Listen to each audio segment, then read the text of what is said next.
Hi everyone, welcome to all assets. मैं हूं सरीन और आज हम लोग बात करेंगे बहुत ही एक्सक्लूसिव टॉपिक के बारे में, डीएसए या डीएसटी, लोन किसके जरिए लें। आखिर ये डीएसटी और डीएसए है क्या?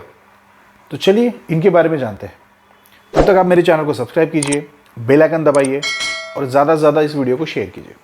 तो आइए हम लोग पहले बात करते हैं डीएसटी के बारे में, मतलब ही डायरेक्ट सेल्स टीम के बारे में। डीएसटी बैंक के ऑन रोल सैलरीड एम्प्लॉयज़ होते हैं जो बैंक के लोन प्रोडक्ट्स को सेल करते हैं।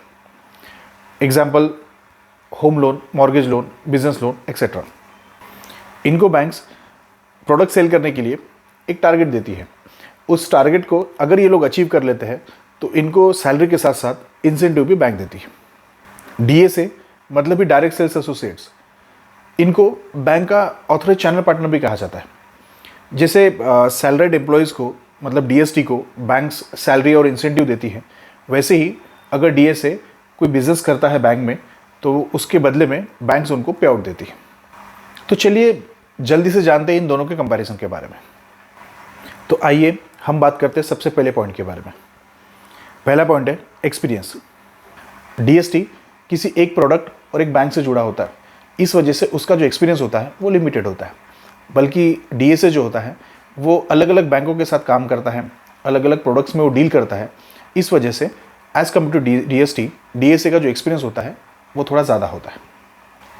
अब हम लोग बात करते हैं सेकंड पॉइंट, टारगेट के बारे में। डीएसटी को टारगेट ज़रूर दिया जाता है क्योंकि उनकी जो सैलरी होती है उसको जस्टिफाई करने के लिए बैंक की ओर से एक स्पेसिफिक टारगेट दिया जाता है, उसको उनको अचीव करना होता है।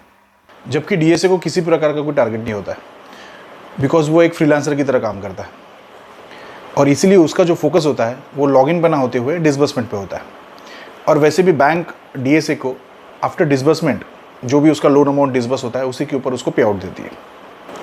अब बात करते हैं तीसरे पॉइंट, मल्टी फंडिंग के बारे में। DST of course multi funding नहीं कर सकता क्योंकि वो एक ही बैंक से जुड़ा होता है, जबकि डीएसए जो होता है वो काफ़ी बैंकों से जुड़ा होने के कारण और अलग अलग प्रोडक्ट्स का उसको नॉलेज होने के कारण वो मल्टी फंडिंग कर सकता है। अगर आप जानना चाहते हैं मल्टी फंडिंग के बारे में कि ये क्या होती है और कैसे होती है, तो इसके ऊपर मैं पहले एक वीडियो बना चुका हूँ जिसका लिंक मैंने डिस्क्रिप्शन में दिया है, आप जाके उसे चेक कर सकते हैं, या फिर ये जो आई बटन है इस पर आप क्लिक कर सकते हैं और इस पूरे वीडियो को देख के आप मल्टी फंडिंग के बारे में जान सकते हैं। अब हम जानते हैं चौथे पॉइंट, डोर स्टेप सर्विस के बारे में। जी हाँ, वैसे तो देखा जाए तो डीएसटी एंड डीएसए दोनों ही आपको डोर स्टेप सर्विस दे सकते हैं, लेकिन डीएसटी आपको तभी तक डोर स्टेप सर्विस देगा जब तक वो उस बैंक में जॉब करता है या उस प्रोडक्ट के साथ वो जुड़ा है जिस प्रोडक्ट में वो जॉब करता है। जबकि डीएसए आपको लाइफ टाइम सर्विस दे सकता है क्योंकि वो एज अ फ्रीलांसर काम करता है, ना कि किसी एक बैंक में जॉब करता है। पांचवा पॉइंट है प्रोडक्ट्स। जी हाँ, पहले ही मैं बता चुका हूँ कि डीएसटी जो होता है वो किसी भी एक बैंक और एक प्रोडक्ट से जुड़ा होता है, तो वो आपको सर्विस भी एक प्रोडक्ट और उस बैंक से रिलेटेड ही देगा। जस्ट लाइक अगर एग्जांपल, अगर कोई एक एग्जीक्यूटिव है जो होम लोन में अपॉइंट है उस बैंक में, तो आपको होम लोन से रिलेटेड प्रोडक्ट की ही वो आपको सर्विस देगा। अगर वो बिजनेस लोन से रिलेटेड जॉब कर रहा है बैंक में, तो आपको बिजनेस लोन से रिलेटेड ही सर्विस वो आपको दे पाएगा। जबकि डीएसए जो होता है वो अलग अलग प्रोडक्ट्स और अलग अलग बैंक से जुड़ा होता है, इस वजह से वो आपको डिफरेंट बैंक्स के प्रोडक्ट्स आपको बता पाएगा। और जस्ट लाइक वो होम लोन में भी डील कर सकता है, वो बिजनेस लोन में भी डील कर सकता है, वो पर्सनल लोन में भी डील कर सकता है। तो उसके पास जो नॉलेज होता है वो डिफरेंट प्रोडक्ट्स के बारे में होता है, तो आपको वो अलग अलग प्रोडक्ट्स का नॉलेज दे पाएगा। अगर आप जानना चाहते हैं कि मेरा पर्सनल ओपिनियन क्या है डीएसटी एंड डीएसए में किसके थ्रू लोन लेना चाहिए, तो मेरा तो ये सजेशन होगा कि अगर आपको आपके लोन के बारे में, आपके डॉक्यूमेंट्स के बारे में और आपको एग्जैक्ट पता है कि आपका लोन कौन सी बैंक से हो सकता है, तो ही आप डीएसटी को आप चुन सकते हैं। बिकॉज डीएसटी जो एम्प्लॉय होता है वो बैंक का ऑन रोल एम्प्लॉय होता है, तो हो सकता है कि वो आपको बेहतर सर्विस दे पाए, बेहतर डील दे पाए। तो इस चीज़ का आप ज़रूर ख्याल रखिए।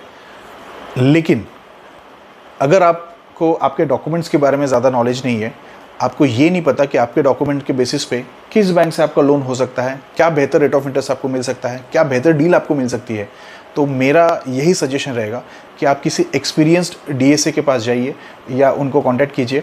वही आपके पूरे पेपर्स को स्टडी करके आपको एक बेहतर डील दे पाएंगे।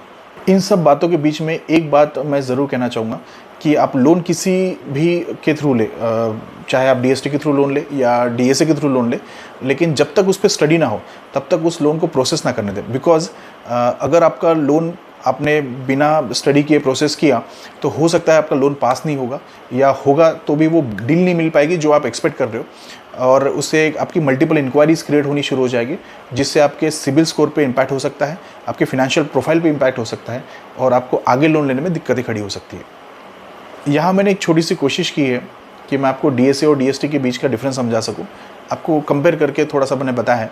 हो सकता है कि कुछ पॉइंट्स मुझसे छूट गए हो, तो आप नीचे कमेंट बॉक्स में कमेंट कर सकते हैं, और डिस्क्रिप्शन में मेरा मेल आईडी है, आप मुझे मेल भी कर सकते हैं, और साथ में स्क्रीन पर फ्लैश भी हो रहा है, आप यहाँ पे भी मेल कर सकते हैं। तो मेरे अगले वीडियो का इंतज़ार कीजिए, आप सब्सक्राइब कीजिए, बेल आइकन को दबाइए, and keep watching all assets. Bye bye.